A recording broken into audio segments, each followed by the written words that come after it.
Donc aujourd'hui, on est tous réunis grâce à la commission consultative pour les services publics et l'eau et l'assainissement.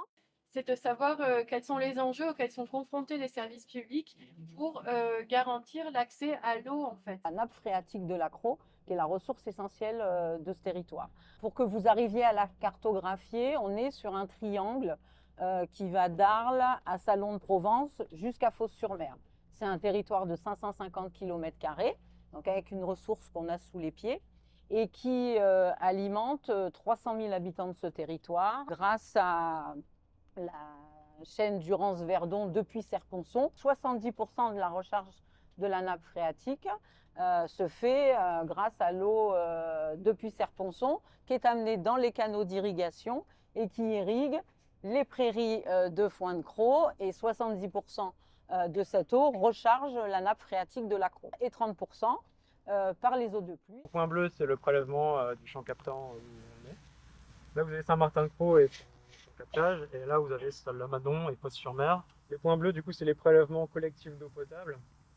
Les points rouges, les principaux points de prélèvement connus agricoles, et en gris industriel. Donc, l'eau potable, c'est à peu près 24 millions d'eau prélevées chaque année dans la nappe de l'Accro. Cette d'eau qu'il y a dans la nappe de l'Accro, elle dépend de la recharge, donc de la surface de prairie, de l'eau qu'on apporte aux prairies et des précipitations. Et elle dépend aussi de combien on pompe et de combien sont pris par les zones humides. En fait, il y aura des tensions en eau sur certains usages de la nappe de l'Accro, et notamment l'eau potable aussi en fait. On s'est rendu compte que les premiers impacts auront lieu sur les zones humides de Centre-Crau. Les usages vont augmenter, la ressource va diminuer. Donc il faut revoir aussi ces principes fondateurs du partage de l'eau depuis Serponçon.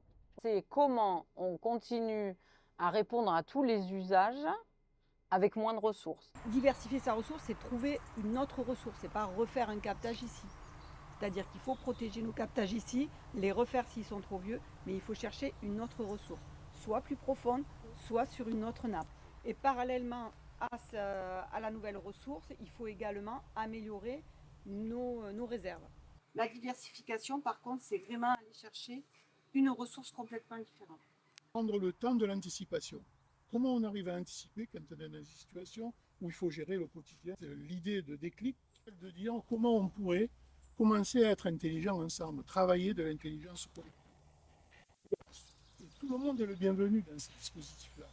La seule raison, c'est d'y arriver non pas comme un lobby ou comme un contre-pouvoir, mais comme des gens qui sont en co-responsabilité, en co-construction de la chose commune. Et ça, c'est une révolution dans les échanges humains, parce qu'on n'est pas habitué à ça. Et c'est ça qu'il faut inventer aujourd'hui. Ce que je trouve intéressant aujourd'hui, c'est qu'on a été en capacité, sur une même matinée, d'aborder les enjeux du grand cycle de l'eau et d'avoir une vision connectée avec le petit cycle de l'eau, avec la visite de cette station. Donc voilà, je pense que c'est un exemple qu'il faudrait démultiplier, et c'est, pour prolonger tout ça, une vraie réflexion qu'on a amenée au niveau de la gouvernance de la politique de l'eau sur ce territoire. Sans eau sur un territoire, il n'y a pas de vie.